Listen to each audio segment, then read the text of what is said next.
O registro militar número 402 da Guarda Nacional deveria ter desaparecido para sempre naquela noite de 1865. As chamas que lamberam o cartório provincial foram planejadas para apagar rastros, nomes e, principalmente, a dignidade de um homem.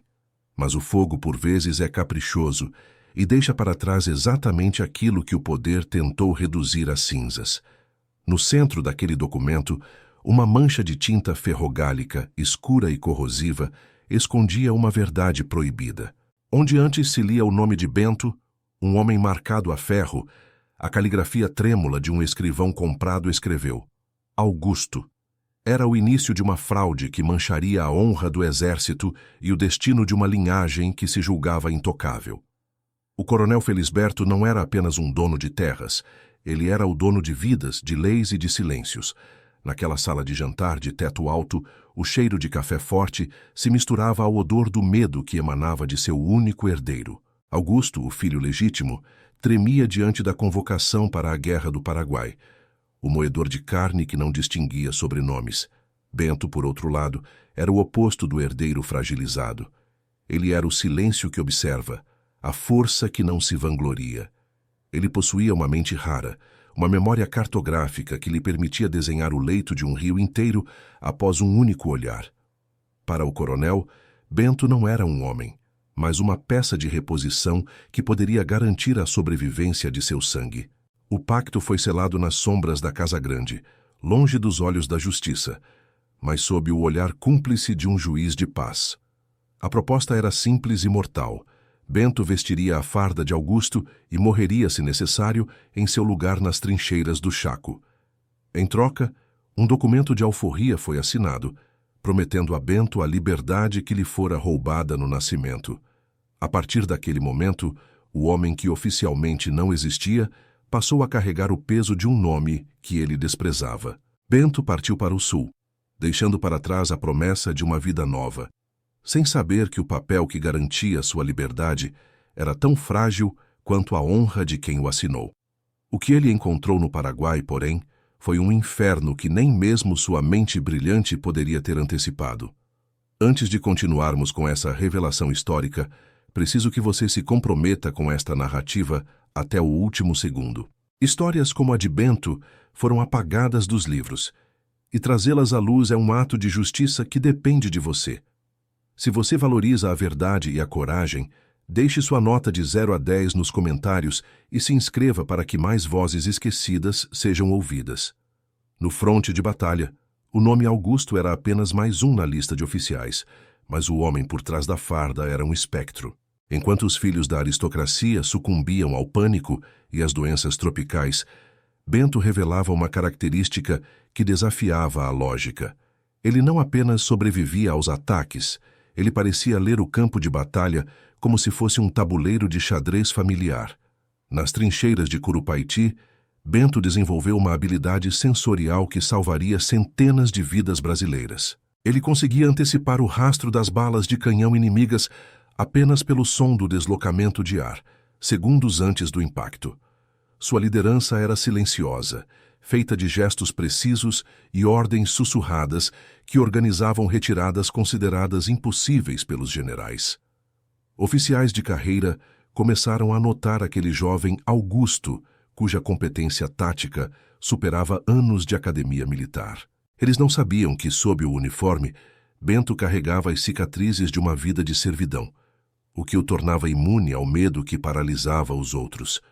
O fantasma tático operava sob o nome de um covarde, mas sua fama começava a atravessar as fronteiras do acampamento. Contudo, a verdadeira guerra não estava apenas nas balas de Solano Lopes, mas no que vinha de dentro do próprio império. Durante o cerco de Humaitá, Bento foi encarregado de conferir as provisões enviadas pela província de seu antigo senhor. Ao abrir os caixotes, ele não encontrou sustento, mas sim o cheiro nauseante da traição e da ganância desenfreada. A carne seca estava podre, infestada de vermes, e a munição enviada era de um calibre incompatível com os fuzis do batalhão. Bento, com sua memória impecável, reconheceu as marcas nos caixotes e as notas fiscais grosseiramente rasuradas. O coronel Felisberto não estava apenas protegendo seu filho, ele estava enriquecendo com o sangue dos voluntários da pátria. Cada documento falso, cada nota fiscal superfaturada e cada prova do esquema de corrupção foi guardada por Bento. Ele sabia que aqueles papéis eram mais perigosos que as baionetas paraguaias, pois eram a prova de que o coronel era um traidor da coroa. O homem que deveria ser apenas um substituto descartável estava agora em posse da corda que poderia enforcar seu senhor. As chuvas do Chaco transformavam o acampamento em um lamaçal de doenças e desespero, onde muitos perdiam a sanidade. Bento permanecia vigilante, protegendo suas provas como se fossem sua própria pele, enquanto o nome de Augusto ganhava condecorações por bravura.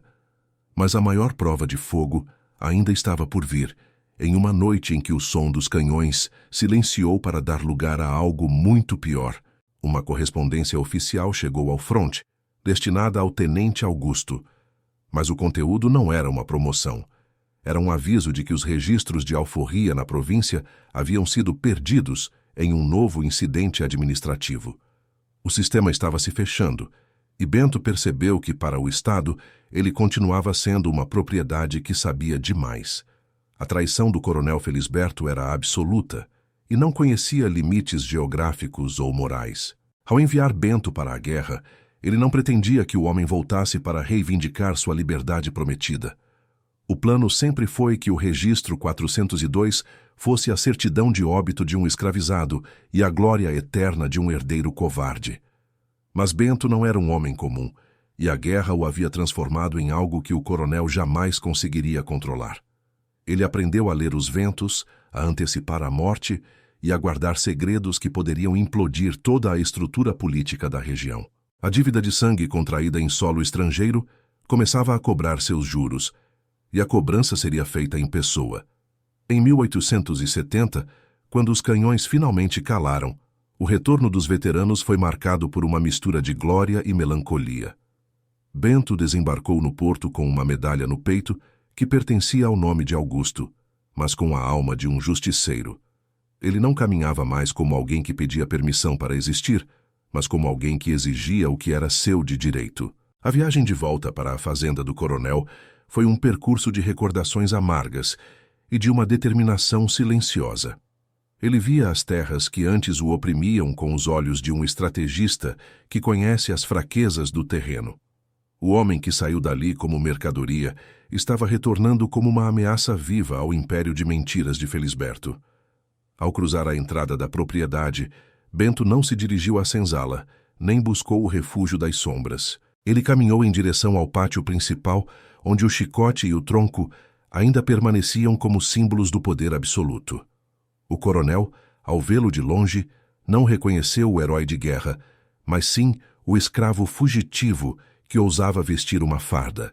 A fúria de Felisberto era alimentada pelo medo de que sua fraude fosse descoberta por aqueles que agora o cercavam. Ele não permitiria que um homem de cor carregasse as honras que deveriam pertencer ao seu filho Augusto, que se escondia nos quartos internos. O confronto final estava armado, e o sol implacável daquela tarde parecia anunciar que o sangue voltaria a correr naquele chão. O coronel gritou ordens para que seus capangas cercassem o veterano e o despissem daquela farda roubada. Para Felisberto, a lei da guerra não tinha valor diante da lei da sua fazenda, onde sua palavra era a única que importava. Ele exigiu que Bento se curvasse, que aceitasse o castigo por sua insolência de ter sobrevivido ao que deveria tê-lo matado. As testemunhas foram convocadas. O juiz de paz, o padre local e os outros trabalhadores, todos obrigados a assistir à queda do herói. O coronel queria que aquele momento servisse de exemplo para qualquer um que ousasse sonhar com a liberdade através do mérito. Mas ele não sabia que Bento não estava ali para implorar por misericórdia, mas para executar uma sentença que já havia sido escrita no barro do Paraguai. O silêncio no pátio era tão denso que podia ser sentido na pele de todos os presentes, como a eletricidade antes de um raio. Felisberto despejou todo o seu ódio no movimento do braço, buscando rasgar não apenas a farda, mas a alma daquele homem. O couro cortou o ar com um assobio sinistro, mas o que aconteceu a seguir desafiaria a razão e mudaria a história daquela província para sempre. Dizem os antigos que o couro estava benzido ou que uma força invisível protegeu o soldado naquela hora final. Mas a verdade que os documentos escondem é muito mais impactante do que qualquer lenda de proteção divina. O chicote desceu, mas o grito que ecoou pelo pátio não foi de Bento, e sim de quem detinha o poder. O choque de ver o que Bento segurava na mão esquerda foi o que realmente desarmou o carrasco e paralisou seu império. Não era uma arma, não era uma faca, mas algo que o coronel temia muito mais do que a própria morte física. A mão de Felisberto caiu, não por um milagre, mas pelo peso esmagador de uma realidade que ele tentou enterrar na lama do Chaco. O que Bento revelou naquele exato momento faria o juiz de paz recuar e o padre sinalizar a cruz em sinal de pavor. A história de uma linhagem inteira estava prestes a ser riscada da existência. Mas o preço dessa revelação ainda seria cobrado. Afinal, o que poderia ser mais perigoso do que um homem que não tem nada a perder e possui todas as provas de um crime de Estado? O silêncio que se instalou no pátio da fazenda Santa Cruz não era o silêncio da paz, mas o da iminência de uma execução. Cada par de olhos presentes, dos escravizados amontoados no canto aos capangas armados, estava fixo na figura de Bento. Ele permanecia erguido, a coluna reta como uma baioneta, desafiando a gravidade e a autoridade que tentava esmagá-lo. O coronel sentia o peso do chicote em sua mão, mas pela primeira vez em décadas, aquela arma parecia carregar uma dúvida. Ele olhava para a farda de Bento, para as insígnias de oficial que brilhavam sob o sol, e via nelas o seu próprio crime refletido. A raiva que borbulhava em seu peito era uma mistura tóxica de arrogância ferida e o pavor de ser desmascarado diante de seus pares. Ao lado do coronel, o juiz de paz trocava olhares nervosos com o padre, ambos cúmplices do apagamento do registro 402. Eles sabiam que se Bento falasse, a estrutura de poder daquela província desmoronaria como um castelo de cartas podres. O sistema que os sustentava dependia do silêncio absoluto dos mortos e da submissão eterna dos vivos. Bento sentia o cheiro da terra seca e o odor metálico do medo que emanava dos homens brancos à sua frente. Na sua mente, as imagens do pátio se fundiam com as lembranças das trincheiras lamacentas de Curupaiti. Lá, o som do chicote era substituído pelo assobio das balas, mas a sensação de que a morte espreitava era exatamente a mesma. "Você se esqueceu de quem é, Bento?" rosnou o coronel, a voz falhando por um segundo antes de recuperar a autoridade. Ele precisava que Bento recuasse, que pedisse perdão, que voltasse a ser a propriedade silenciosa que fora enviada para morrer. Mas o homem à sua frente não era mais o Bento que saíra dali. Era o tenente que comandara homens sob o fogo cruzado.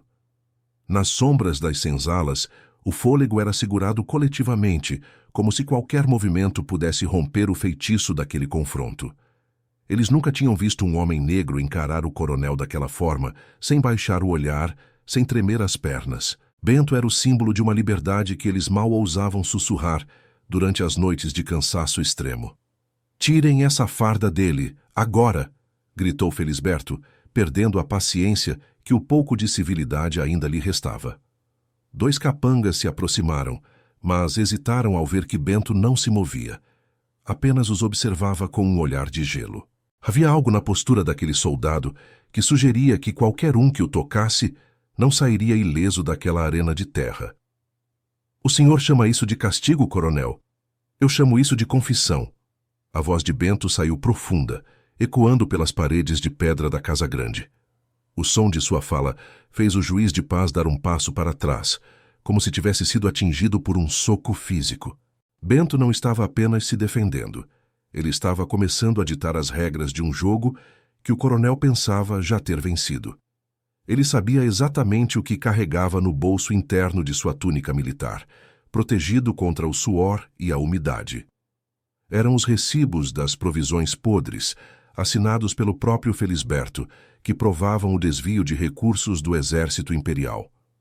Se Bento caísse ali, aqueles papéis seriam sua herança, mas se ele ficasse de pé, seriam a sua maior arma de guerra. A humilhação de ouvir a voz de um subordinado em seu próprio pátio foi o estopim para que Felisberto perdesse o controle total. Ele não esperou pelos capangas. Ele mesmo avançou, o rosto transformado em uma máscara de ódio ancestral e desespero. O braço do coronel subiu, descrevendo um arco amplo que prometia rasgar não só o tecido da farda, mas a carne por baixo dela.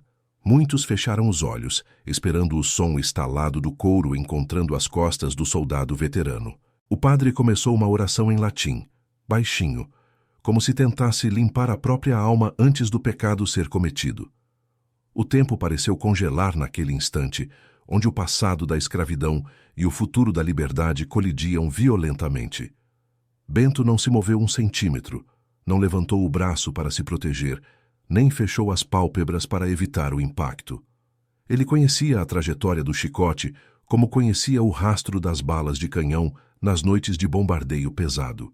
Ele esperou pelo momento exato, o milésimo de segundo onde a força do golpe atinge o seu ápice de destruição. O estalo que se ouviu não foi do couro na carne, mas do impacto seco da mão de Bento agarrando a ponta do chicote. O pátio inteiro emitiu um som de espanto, um suspiro coletivo que pareceu sugar todo o oxigênio daquele lugar maldito. Pela primeira vez na história daquela província, o instrumento de tortura fora detido antes de cumprir o seu propósito. Felisberto puxou a alça com força, o rosto ficando vermelho depois roxo, enquanto tentava recuperar a sua arma. Bento, porém, era uma âncora de ferro cravada no solo, um veterano que carregava a força de quem já havia puxado canhões pela lama. A tensão na corda de couro era a representação física de 2 séculos de opressão sendo desafiados em um único instante.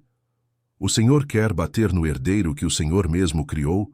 sussurrou Bento, para que apenas Felisberto pudesse ouvir.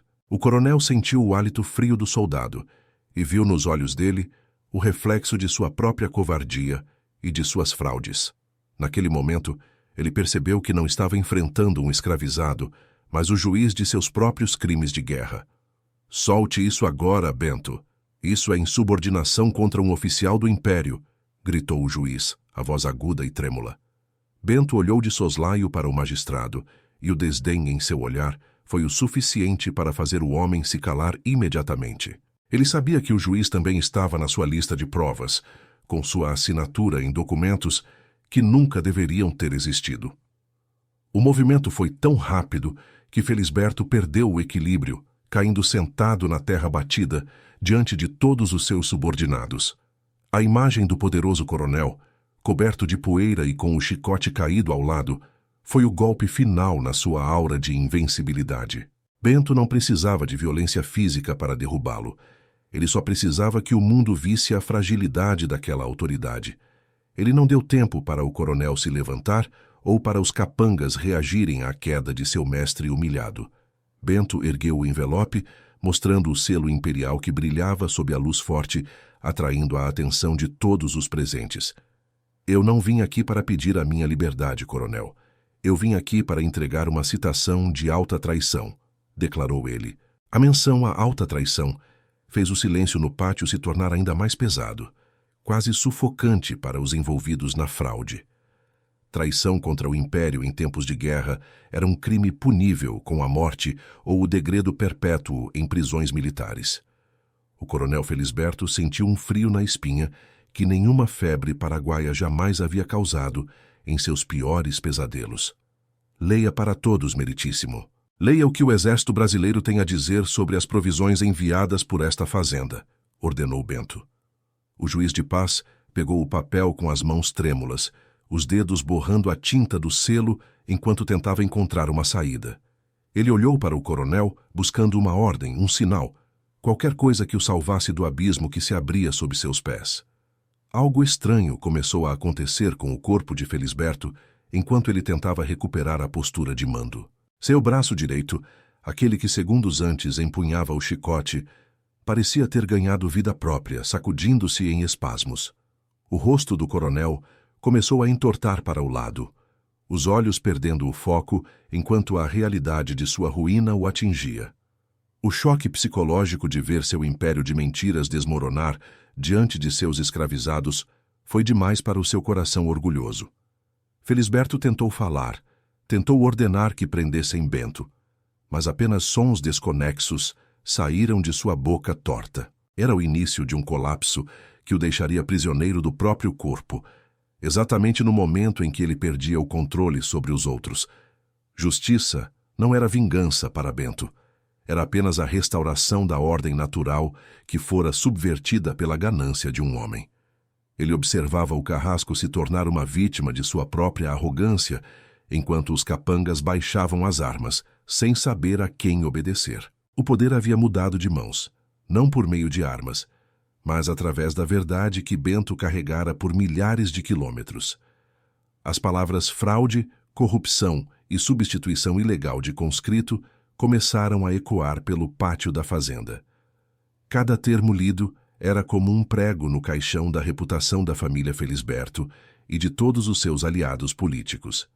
A verdade sobre o registro 402 estava finalmente sendo proclamada, e não havia nada que o fogo ou o chicote pudessem fazer para impedi-la. O verdadeiro covarde, o homem cujo nome Bento carregara no inferno, assistia a tudo escondido nas sombras da própria casa.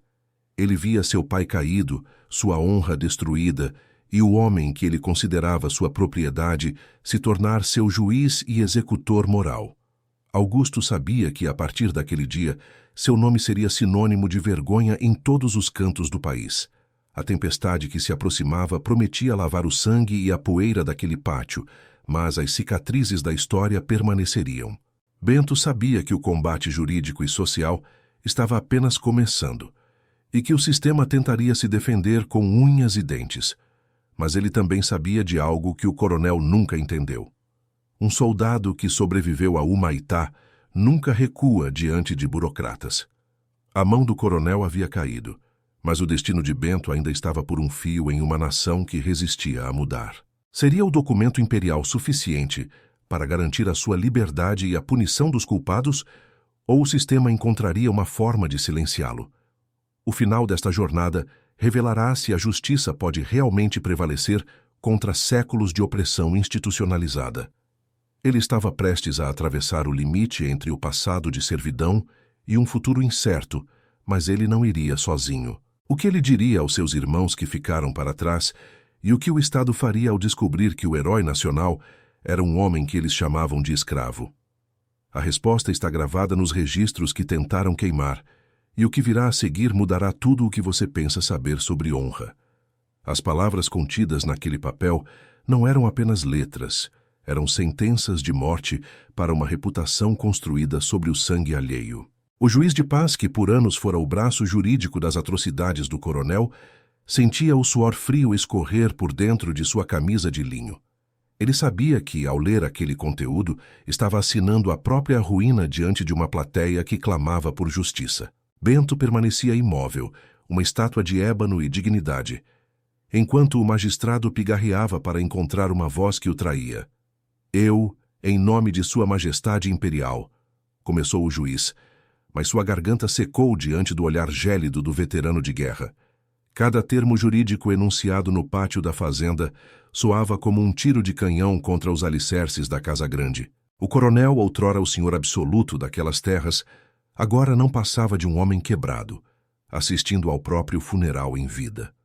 Sua mão direita, a mesma que empunhara o chicote com crueldade, permanecia paralisada e retorcida, como se o próprio couro tivesse se voltado contra ele.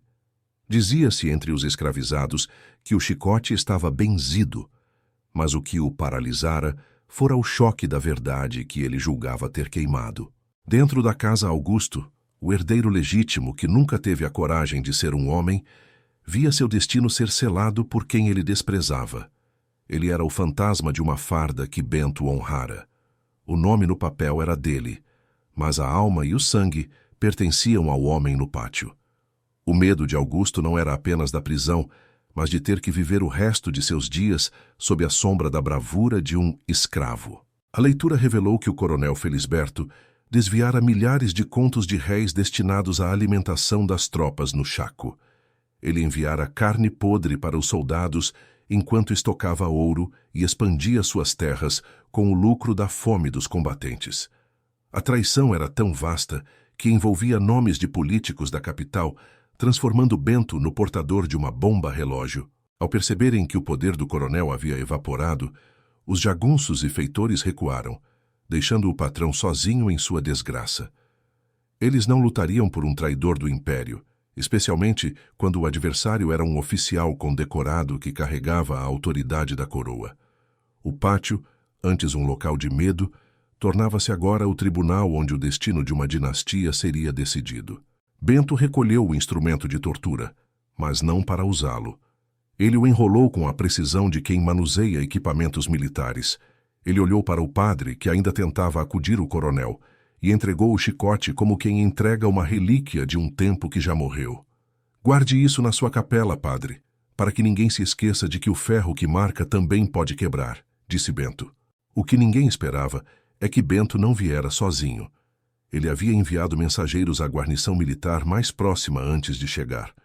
O som dos cascos de cavalos da cavalaria imperial começou a ecoar, anunciando que a justiça institucional estava prestes a se unir à justiça poética. Bento não queria apenas a queda do coronel. Ele queria que o Estado brasileiro assumisse a responsabilidade pelos seus próprios erros. O capitão que liderava a tropa caminhou até Bento e, diante de todos, prestou a continência devida a um herói de Humaitá. Aquele gesto foi o prego final no caixão da autoridade de Felisberto, que via sua propriedade ser tratada como um superior hierárquico. A alforria de Bento não era mais uma promessa de um papel rasurado, mas um direito conquistado no campo de honra. O filho do coronel foi arrastado para fora da Casa Grande, sendo exposto à luz do sol, que ele tanto evitou durante os anos de guerra. Ele seria julgado por deserção, fraude e usurpação de identidade, crimes que o levariam para as masmorras mais profundas do império. A linhagem dos Felisberto, que se pretendia eterna, terminava ali, sob o olhar de desprezo daqueles que eles um dia chicotearam. Felisberto nunca mais recuperaria a fala ou o movimento do braço, vivendo o resto de seus dias como um prisioneiro de sua própria consciência. Suas terras foram confiscadas para pagar as indenizações devidas ao exército e para reparar o crime cometido contra Bento e os outros. O império de mentiras foi desmantelado pedra por pedra, revelando a podridão que se escondia sob o verniz da nobreza rural. Em um ato simbólico, Bento despojou-se do nome que não era seu, entregando as insígnias de oficial ao capitão da cavalaria. O oficial Augusto morreu no Paraguai. Eu sou apenas Bento, e agora, finalmente, sou um homem livre, declarou ele com serenidade. Ele não precisava do título de um covarde para ser o mestre de seu próprio destino e o líder de seu povo. Anos depois, nos arquivos nacionais, o nome de Bento foi restaurado com todas as honras e condecorações devidas aos seus atos. Onde se lia a mentira de Augusto, passou a ler-se a verdade de Bento, o homem que venceu a guerra e o sistema que tentou apagá-lo. O registro que deveria ter sido queimado tornou-se a prova incontestável de que a história, por mais que tentem escondê-la, sempre encontra a luz. A fazenda Santa Cruz foi transformada em uma colônia agrícola onde os ex-escravizados puderam, pela primeira vez, plantar em terra própria. Bento tornou-se uma lenda viva, um conselheiro para aqueles que buscavam justiça em um país que ainda relutava em abraçar a igualdade. Sua memória cartográfica foi usada para mapear novos caminhos para a liberdade, deixando para trás o rastro de sangue da escravidão. O objeto que simbolizava a dor tornou-se o lembrete de que nenhuma mão é forte o suficiente para segurar a verdade para sempre. A mão do coronel caiu para que o braço de milhares pudesse se erguer com a força de quem não teme mais o açoite. A história de Bento é o eco de uma justiça que tarda, mas que, quando chega, não deixa pedra sobre pedra na casa da opressão. Chegamos ao fim desta jornada de coragem e revelação, onde o silêncio de um homem derrotou o grito de um tirano. Esta não é apenas uma história do passado, é um lembrete de que a verdade é a única alforria que ninguém pode revogar. Se este caso de justiça histórica tocou você, deixe sua nota de 0 a 10 e se inscreva para continuar desenterrando os segredos do nosso país. O escândalo do coronel Felisberto foi um dos muitos que o Império tentou abafar, mas a marca de Bento permaneceu indelével. Quem tenta chicotear a história acaba sendo chicoteado por ela, no tribunal implacável do tempo e da memória. Obrigado por assistir até o final e por ajudar a manter viva a chama da verdade sobre os heróis que o Brasil tentou esquecer. Inscreva-se agora para não perder o próximo mistério histórico. Deixe sua nota de 0 a 10 nos comentários. Sua participação é fundamental para continuarmos este trabalho de investigação histórica.